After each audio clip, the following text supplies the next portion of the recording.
it felt like my boob was going to pop off my chest. A lot of the symptoms were very much like breast cancer, but I didn't allow myself to believe it was. And yet it was enough to go, this needs to happen. These implants need to go. I'm going to talk about my explant surgery and the things that transpired around that. I had been doing breath work. I've also done a medicine journey. And within both of those, I was actually held by my dad in that. And I got this, my chest is blocked and it feels really heavy. I always felt like my stomach was just bigger than my boobs, and that wasn't acceptable for me. When I did the breath work, I just started crying. I sat up from that and I said to the guy running it,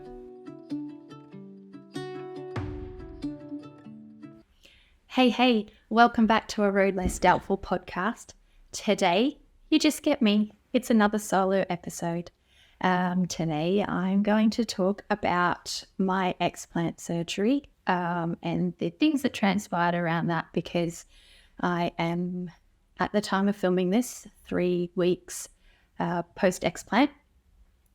So I have some time because I can't physically work in my other business. I can't physically get out and do all of the other things.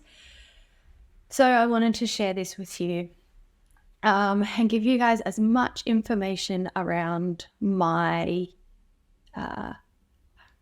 sometimes I just don't like the word, but my journey around this. So that because during it, I've had quite a few of you reach out to me through socials, ask me how it was, tell me that you were thinking about it, telling me that, you have put off getting your breasts checked, all of these different things that I want to at least be able to let you know how I navigated through this. And my thought process actually over the last few years, because it wasn't as quick as it seemed, even though the shock side of it as such from mid-November through to mid-December was very quick.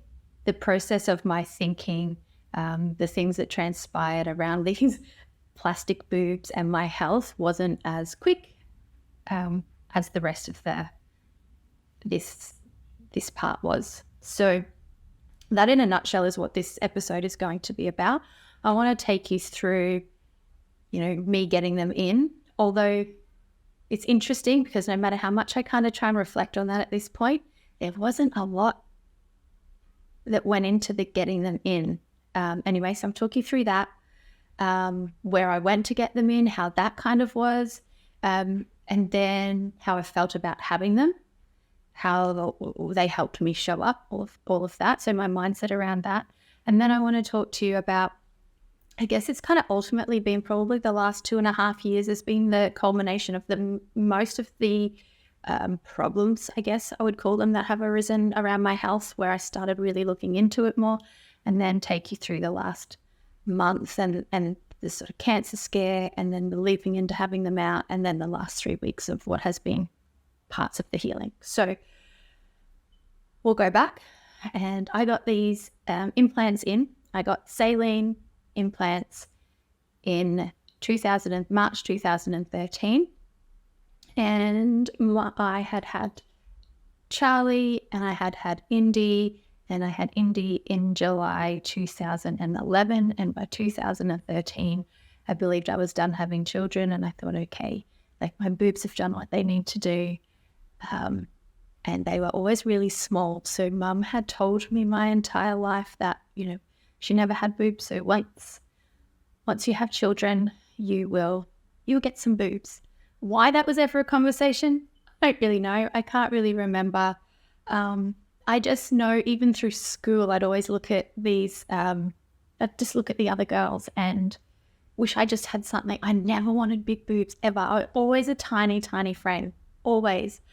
I just wanted something. I wanted something that I could put on a singlet top and there was something there. And the only way I describe that is so I could feel like a woman. And that sounds silly because you're a woman no matter what. But for me at the time, that's what it was. It was to put on a pair of bathers, or bikini. Why did I say bathers? I don't use that word. A pair of bikini, and that I had something there. And again, it's funny because even when I had them, I wouldn't really wear a triangle bikini unless it was at home because they felt fake. I didn't want to feel fake. I just wanted something for me. So I think even the whole time having them, while they helped me really show up for me in a lot of ways, I definitely felt good with them. I also hid with them sometimes too. So interesting to navigate that in itself. But I think I always felt like my stomach was just bigger than my boobs, and to me that wasn't acceptable for me. So I needed to learn to love me more. Really was the thing. And so I got them, and it did make me feel better. Then I went on and had another baby a couple of years later. So Frankie was the 2014 November baby, so not long after the implants, really. Obviously, maybe I felt better about me. I never really thought that through. And so it was all fine. I got them in Thailand, did a lot of research. The hospital was Bumrungrad in Bangkok, and they were so particular and so immaculate, and I could not halt any of their processes and their aftercare, and I never had any issues with them. Like as far as after feeling sick, inflammation or anything like that, I never really was like, there was no issues, and I was so happy with the healing. And even at the time, he said, you don't have a lot of natural breast tissue, so we can't go big. And I was like, that's perfect. I don't want to go big. I never did. So he's really conservative. All of that was amazing.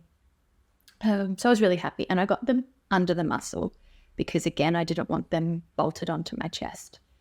And I got saline because at the time I thought, it's like you somehow know that they're not great for you. But again, being 2013, there wasn't as much information around it as well. I also believe things weren't done quite as cheaply back then. I think as time's progressed, everything's got faster. This is my perception. This is my thoughts, right? So just know through this whole thing, I am not giving you any medical advice. I'm only my own opinions. And I think it's interesting because what the surgeon also said to me actually was a lot of women who got implants, say, 7, 9, 15 years ago, they slowly get symptoms. So it's harder for them to trust that this is where the symptoms are coming from. And it's harder to know whether that's what they're coming from until they have them out, and then slowly they'll dissipate.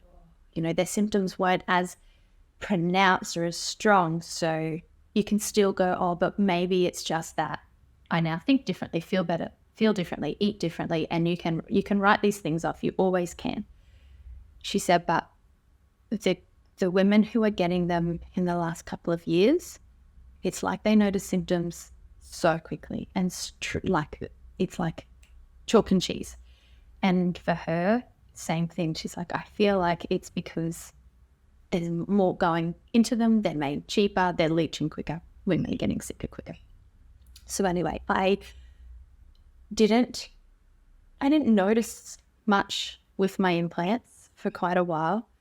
But then as time goes on, you age and you have your children and you're married and you have life and you have jobs and you have commitments, and therefore you can write most of your things off to that as well. I'm busier, no wonder my brain's foggier. I'm getting older, no wonder my brain's getting foggier. No wonder I don't have time to do things. No wonder I feel a little bit more depressed and down.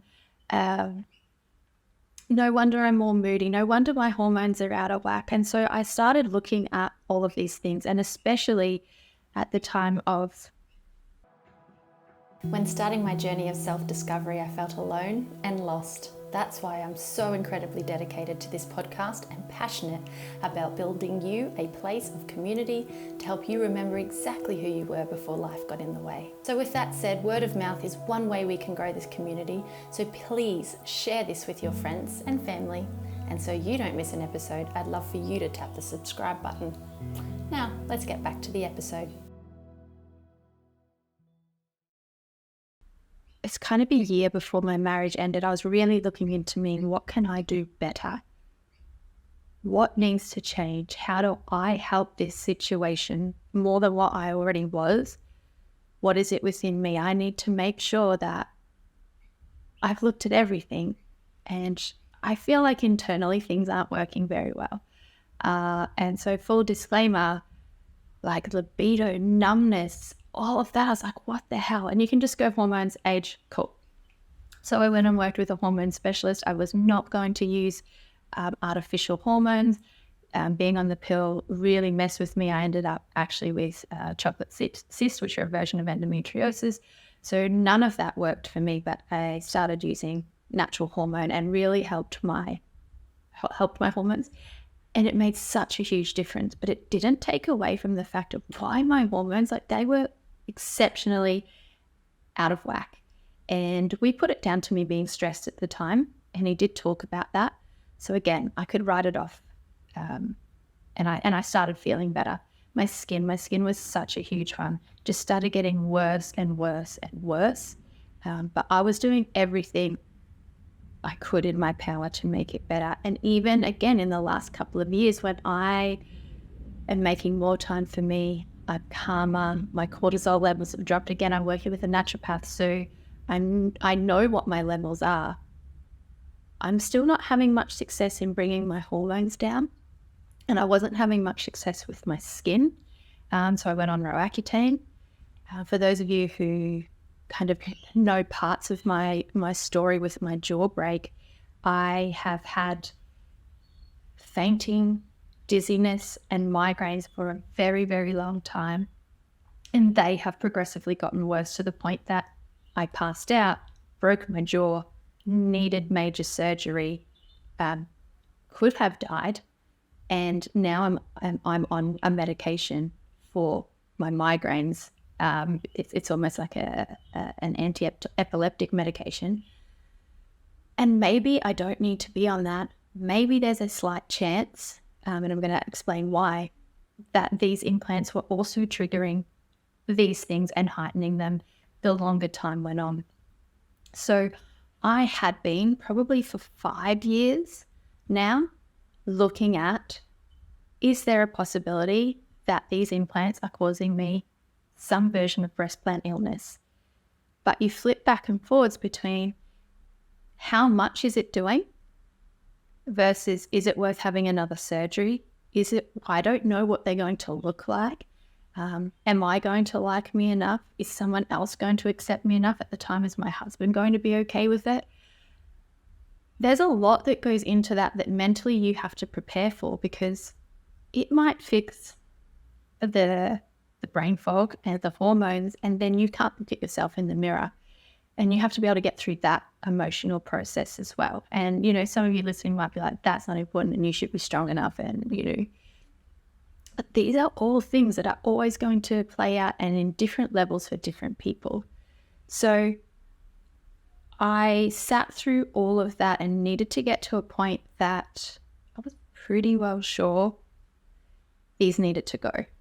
Not only that, the cost of putting them in for me was around $14,000.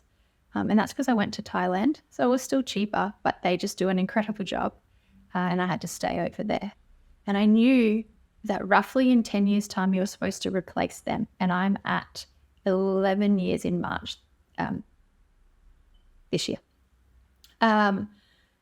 So I was like, okay, I'm going to need that money aside. But at the time, you're like, okay, that's 10 years for me to put that money aside.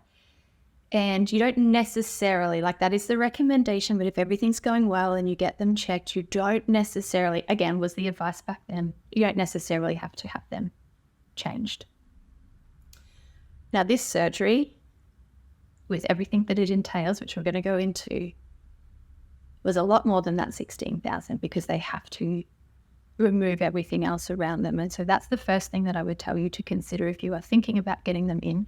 For whatever reason you feel that you need to, if nothing else resonates with you and you don't feel like the breast plant illness is a thing, or you still need to do it for you to work it out for yourself, at least put that money aside. If you're going to be spending $16,000 on your surgery, make sure you've got $40,000 aside and you don't touch it in case you need to have them out, so that that's not something that stops you if your health starts to to go down is probably just something I would tell you to consider. So fast forward probably now 2.5 years ago, again, working with the naturopath, seeing all of this getting stronger, I started testing my hormones, started testing my levels. A year and a half ago found the lump in my right breast, and they just put it down to its swollen lymph node. And I had some higher white blood cells count, but nothing else in my blood showed anything that they were concerned about that linked with why I would have this swollen lymph node. And they just said, it's just a thing. It'll probably go away. So they tested it again in 3 months. It was still there. And I just questioned, I don't understand why. Why do I have a swollen lymph node there? And every now and then the lymph nodes under my arm would also go up and go away, yet I didn't feel sick.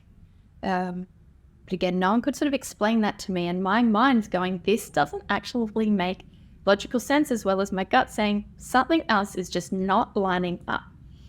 And so again, with the test from the naturopath, my last test results, which were around August this year, showed that I'm starting to get autoimmune markers as well. So my hormones are still out of whack. The last I got tested, my estrogens were through the roof. My testosterone was super, super low. And even though I'm a tiny frame, it's still like carrying this weight in areas I shouldn't because of that. And everything's off. And there's a reason for that. And then this autoimmune marker that's starting to show up. And she said, like, there's no real reason, Emily, in the sense that the rest of your bloods are looking really, really good. We know that over time you've become less stressed. We know that your cortisol levels are looking better. And we talked about all of that. And I was like, this, again, it doesn't make sense. And I'm eating better. I sleep really well. And again, this lump was still there. And I said to her at the time, I said, I have actually been considering having my implants out. I said, I haven't done it because of finances. So, but I'm just curious from your side of things, that I know you're in this industry, how many of your clients have possibly had results that look similar to mine, have had their implants out and now are doing better, or some of these markers that we're talking about go away. And she just said, in 100% of cases where I've had these clients, these markers go away. I was like, holy crap.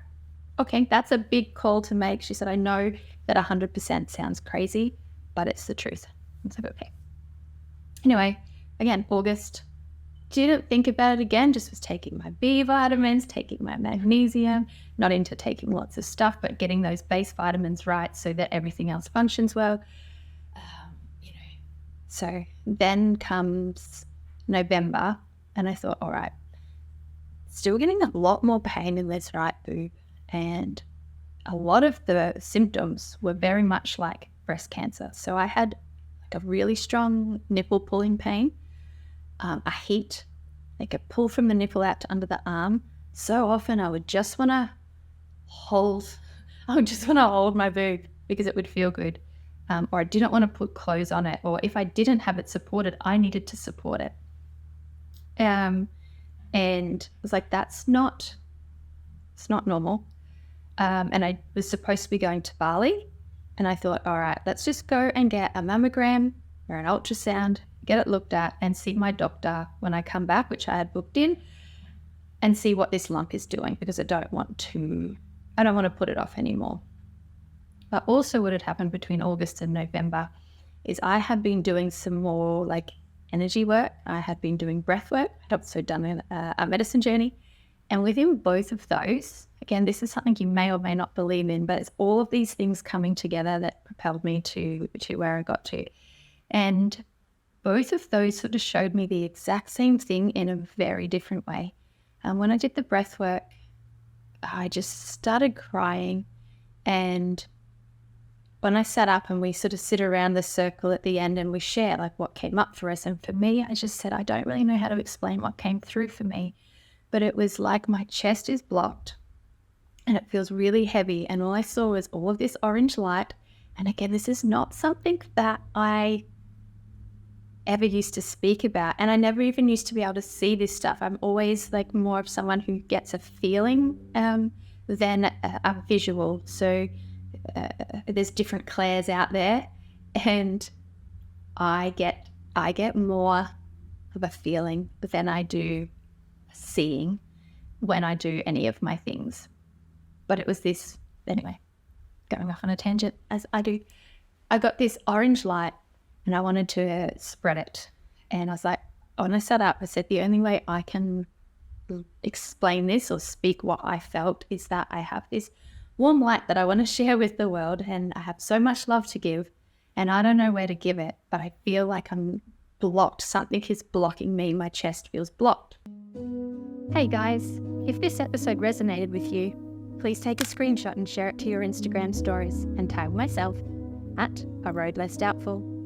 And if you're ready to lean into the parts of you that have been hidden away and start your road to less doubt and have way more fun, I'd love for you to join our community of like-minded women who build each other up inside our free Facebook group. Tap the link in the show notes below, and I can't wait to see you on the inside and travel this journey together. And it was just like a thickness, but it wasn't necessarily around the implants. It was just this blockage. And then I did the medicine journey, and something that was honestly something that just, I've never done drugs in my life ever. I am such a control freak in that space. I'm not just a naturally like curious, going to give it a crack. And it's something that I, again, was kind of looking into and exploring the benefits of, but also something that was really pulling me, like, you need to do this. And I did. Something that I highly trusted. And anyway, during that, I was actually held by my dad in that. And I got this bright light again, and it then turned orange. But also, like, my heart was blocked, but it felt like my boob was going to pop off my chest. It was like it was going to explode. And I sat up from that. There was a lot more in that. But I sat up from that, and I said to the guy running it, these implants need to go. And I remember journaling it, and I still have it. Just the more I journaled on it, I was like, that's what that is. It's blocking me from showing up for me. And then I journaled a few weeks later, and I realized that the reason I don't stand up straight as much, I mean, I've always had pretty shitty posture, and I do have a bit of scoliosis, but I don't stand up like me because I feel too much, and not in a good sense. It's too much, like it's not me and it's not authentic. It's like I can now just stand up straight and walk into a room, and what I'm projecting is all of me, take it or leave it. And that's the feeling that I was feeling stopped. Like I can't project me. I can't project my heart. I can't use my voice. I can't really explain it. That's the intuitive part that went alongside this trust of these other things that I was having. And I'm going to explain some of the symptoms I was having as well, apart from the hormones, so the physical symptoms. Then I was like, okay, I think there's more to this. So got the lump checked. Didn't go to Bali, as some of you who have listened to the podcast know. And I ended up doing a paragliding course. Then I found out that this lump could be suspicious, got the phone call from the doctor during that paragliding course, and got a shock and got scared and was like, oh crap. I didn't believe that it was cancer, but obviously there's that inkling in the back of your mind because you don't know. But I didn't allow myself to believe it was. And yet it was enough to go, this needs to happen because I need to take this stuff off the table. If there's a chance that it is the anaplastic lymphoma, if it's not at this time, it could be at next time. If it's sitting there and my lymph nodes are just inflamed, why are they inflamed? Is it coming from something within the capsule, or is it something to do with the implant itself? And again, it's still hard because confirmation bias can come into this. The more you're looking for these things, the more they come up. But the same on the flip side, I had brushed this off so many times and it just kept coming in different forms. And I think I needed the shock, which I definitely noticed once I was down in Sydney. So I got the shock, talked to a surgeon. I'm going to explain to you the surgeon as well, but I found this amazing surgeon and that all lined up beautifully. And I got down there and I had my biopsy because I actually did not want to have the biopsy unless they were going to remove the lump. For me, it allows things to spread no matter what. It just opens up a can of worms for the body to feed on. And I want lumps that can be benign, can also turn into something later on. And I was like, no, I want that out. But it was the push for me to have the implants removed at the same time using this oncoplastic surgeon, so specializing in oncology and reconstruction and doing the most fantastic work with explants. She also had a degree and was researching mast cell activation syndrome, which is something else that I was also looking into. So it just was so synchronistic that this is who I managed to chat to and get into to have this surgery. So I had a consult with her. So that would have been first week of December. And I'd just via telehealth because she was in Sydney. I'd contacted them. I'd said this was the situation, that there was a possibility that the lump was cancerous, but I also was thinking I'll have my implants out as well. So I had the telehealth with her and she talked to me about this mast cell activation syndrome. And it was incredible for somebody who had so many of the symptoms for so long. And even prior to having implants, you have mast cells in your body, and it can either be a hereditary thing where they're I guess unstable is my interpretation of it in your body, and they cause a high histamine reaction in the body. And this is something that I work with a naturopath as well, is like low histamine diets, because how I was presenting with reddened skin and itchy rashes and my acne and stuff like that, all working with me saying, you seem to have high histamines. So that's what these mast cells can do. But when I started talking to her, she asked me questions about my childhood and my physical body as well. So when I was a child, asthma was strong. I used to be on a nebulizer. IBS, so irritable bowel syndrome, is generally just this broad term where people don't know what's going on with you, and what's causing stomach problems. And I'd get to a point where my stomach was in so much pain that I would then end up with like what was called stomach migraines. And I'm talking about younger and progressively getting worse, that it would create so much pain that I'd have to lay down or I would pass out, which had happened a few times. And I would lay down and pass out and then just come to. So I would have the fainting, also a symptom. The migraines. I had stomach migraines as a kid, and as an adult, throughout pregnancy, my third pregnancy, I was literally in hospital nearly every week on morphine. So again, these things were getting worse. She did also ask me about, I have low blood pressure. So that's a sign. That has also gotten slightly worse.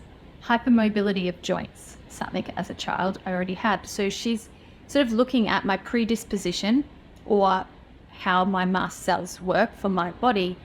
And then we talked through how I feel now.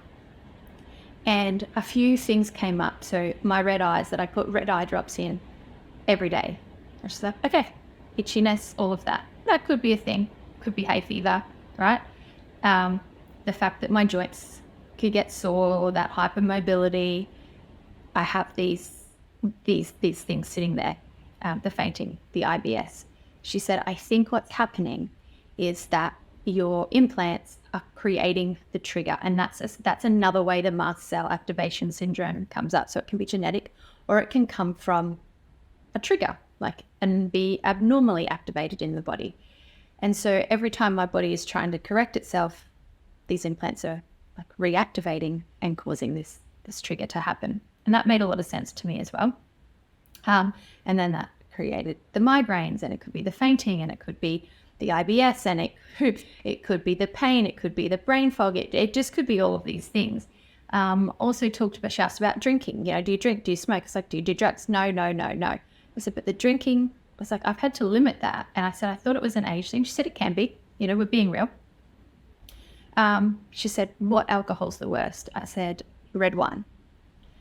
She said, red wine is the highest in histamines. So again, we're just reconfirming that your body is higher in histamines. And again, this could be a thing. So if I have one glass of red wine, I get palpitations, dizziness. And I'm talking like it just doesn't make sense. Whereas I could have 3 or 4 whiskeys and I'm fine, which is why I love my whiskey. But I don't actually drink that much. But it's just interesting that so many of these things started lining up. And again, just more reconfirming that I needed to do what I needed to do. Hello, it's Emily here. You guys may have heard me talk about human design and will continue to do so throughout my podcast because it's helped me to expand my life using it as a tool along my journey. If you would like to take your first step on a road to less doubt, then download your own free personalized human design chart by clicking on the link in the show notes. Then, as you follow along on socials or the podcast, you'll be able to integrate this and gain more clarity of who you are and remember who you came here to be. Lastly, I'd love for you to join our community of like-minded women inside our free Facebook group. All links are in the show notes. All right, back to the episode. So we logically just went, okay, we need to take cancer off the table. The lump is sitting very close to the implant. So there was a chance of rupturing, which is why the doctor here had recommended me see a specialist for the biopsy anyway. She agreed with having to take it out, but we needed to biopsy it to make sure. And if it was something, we needed to be able to track if the cancer had spread. So I loved everything that she had said. We were going to do that. If it ruptured anything, we could take the implant out there and then. Then we discussed removing the capsule end block, which means taking the entire capsule in one go and scraping any surrounding tissue if needed. And because of her qualifications around working with lungs and ribs and muscles, she's not afraid to get in and do that extra scraping if need be. If she can see a lung, she doesn't freak out. Now, saying that freaks me out, but it didn't freak her out, which means she's going to get everything she needs to. She explained to me what she's seen in past patients, in that the silicone can leach out. She explained to me, that people believe that silicone is inert, but it's not really inert because it is. So silicone is made with three different things, but silica, which is sand, is natural. And if that's what these were made of, great. But there's heavy metals, there is toxins in there. They have admitted to that. And I'm going to go into that as well in this podcast with the FDA. But then they have to heat it. And then you've got the way it is created doesn't make it inert anymore. And then the body's proteins react to that. And it leaches outside the body. So the body naturally forms this capsule to protect it. So it does recognize it and it tries to protect it. And that's when they need to take that capsule, because some of those silicones have been found in those capsules, which means it does leach and it is recognized by the body. And I've had my pathology results back since, so I will explain that as well. So she explained to me going into the surgery and through this telehealth that they need to take all of that. And the fact that I got it under the muscle means that I need to now restitch the muscle back down onto the cavity wall so they don't just float around. And what she does as well is reconstruct from any surrounding tissue so that I don't just look like I've had a mastectomy and hollowing cavity, because again, she's taking a little extra tissue. And if I didn't have much to start with, I'm just going to have this indented cavity wall. And her goal is to leave you feeling still good about you, but in the healthiest way possible. So I went down. I had my biopsy, I had my MRI, I had my blood test. So I have all of my baseline for her. And then 2 days after I got down there, I got my biopsy results, which were clear. And that was fantastic news, like so good. But that was a double-edged sword for me. So remember how I said I needed that shock to push me to do this? This is where I really had to lean into that trust, because I was scared to spend this money. It was money I don't have, And that's the truth of the matter, is that I've had to build myself back up in the last few years on my own to support my kids, to hold a house, to build a business, to maintain staff. And while I'm so thankful that I've been able to do that, I also then took that last year to have a bit of time for me. And while they may not have been the smartest business choices, I needed to do it for my own sanity and show myself that I could start to enjoy life.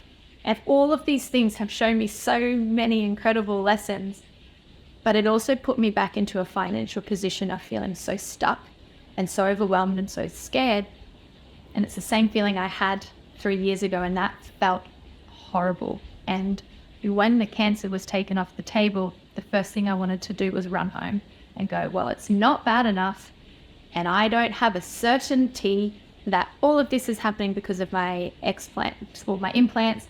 Therefore, let's go home, work harder, and when I have the money, I'll come back and I'll do it. And I really had to talk myself off a ledge. I'm so glad I had a few people around me to help me with that, just to be that sounding board, and then got through it. And I am so very glad that I did. I am still sitting at a space of it being hard and still having to navigate towards the dreams. And, the things I tell you guys, just lean into that trust and that joy, and opportunities will present themselves. Well, that's still happening, and it has been showing me that this whole way. But before I veer off on that track, I sat down with her post-explant. So I saw her 2 weeks after. There was a lot of pain. So in those 2 weeks, it's literally laying. My mum came down with me, and she had to sit me down, lay me up, because she sort of worked with some of my stomach muscles for reconstruction as well. There's a little flap over my ribs that she uses, stitching down my entire chest muscles. There's cuts right underneath my breast. And so I can't use my arms, but I also can't really sit up because the top of my stomach muscles aren't working like they used to, and I'm not allowed to use them. So I needed someone to sit me up and lay me down. Can't shower. Morphine was the drug to help me with the pain, and a lot of rest.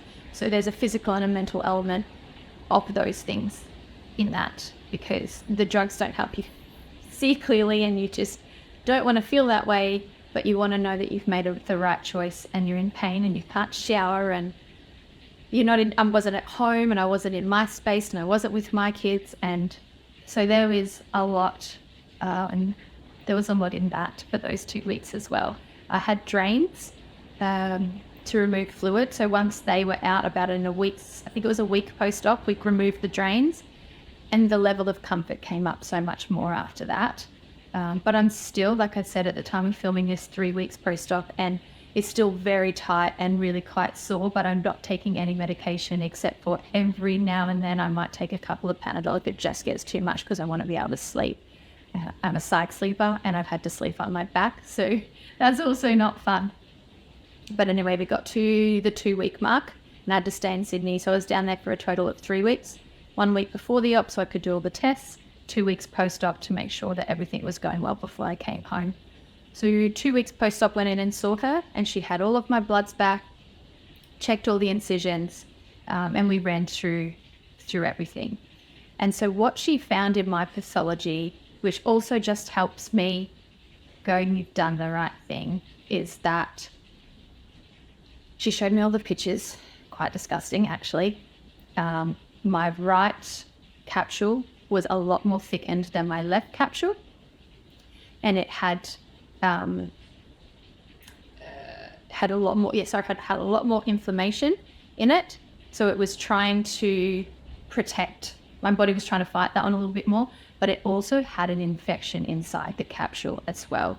So that makes sense as to why I had that swollen lymph node sitting there.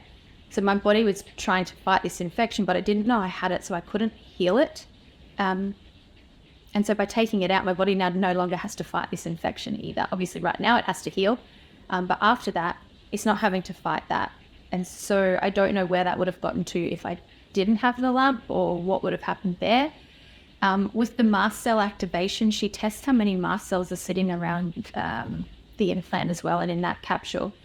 It kind of shows her how much they're triggering it. So there's usually like 1 to 2 kind of mast cells however they test within that radius or limit of what they're testing.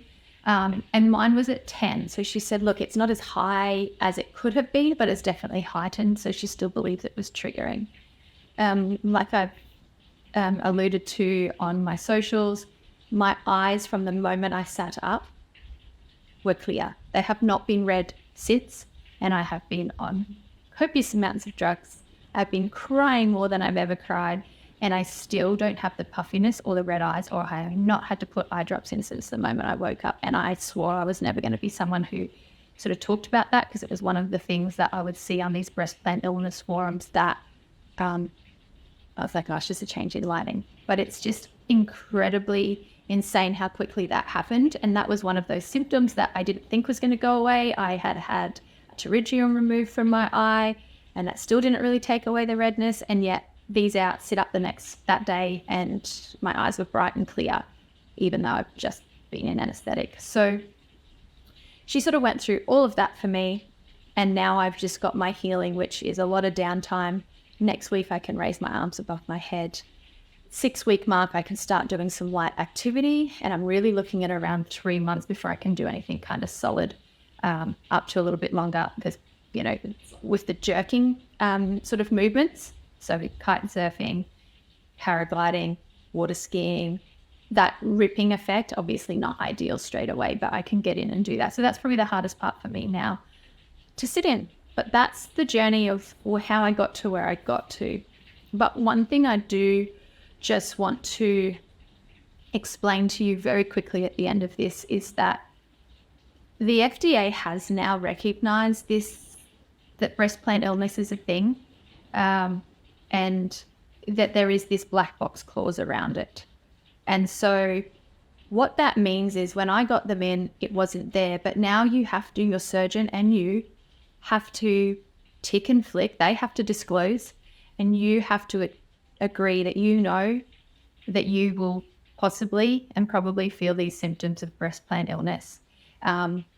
And what they state that those things are, and I'm going to read them so that I don't miss them, are that you will possibly have a significant increase, or that the studies have shown that you'll have a significant increase in the chances of getting chronic fatigue and MS, rheumatoid arthritis, joint pain and weakness, memory or concentration problems, chronic pain, depression, fatigue, flu symptoms, migraines, rashes, and skin problems. Then the capsular contracture, which, like I said, can be normal, but it is also, in their little disclosure, it's saying that there's chemicals and metals that are also in these silicons, and that they can leach, and that you need to be aware of that, and you need to sign that. That capsular contracture can stop the mammograms being as accurate, and they can also be painful. You tick and flick that you could have a rupture, which means the silicons can leak. And I'm back to the fact that I thought saline was better. Obviously, it still has a silicone shell. If it leaks, it's going straight out there everywhere. So just something to understand. And then the BIA-ALCL, which is the breast implant associated anaplastic large cell lymphoma, which is that type of lymphoma that forms around the scar capsule. So they've now admitted that that's a thing. All of these women that are on these forums that are getting more and more and more, I guess what I just want to finish off with saying is, I know how hard I found it to listen to me. And while you have to make a 100% informed choice of getting them in, getting them out, understanding your body, not just getting them in, I listened to an industry and a narrative of I needed plastic in my chest to feel better.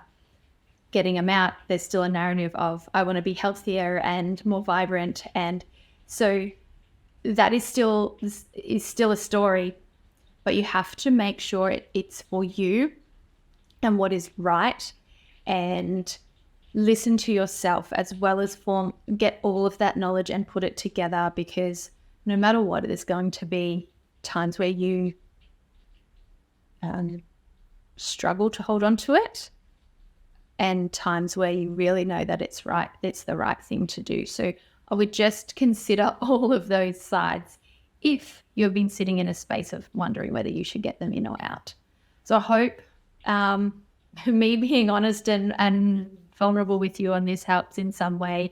And I'll try through socials just to keep you guys updated as to what the healing is like. And from the standpoint of what she did as a surgery and how she reconstructed, and look vastly different to what I did with the men, but I'm very happy with me being able to be me. And what's really interesting is a couple of days ago, Lou and I put up a podcast, and we were looking at the editing that was done up, and we were talking about being okay with yourself. And it was just this next reminder of, I got the ick because all I could see was these boobs.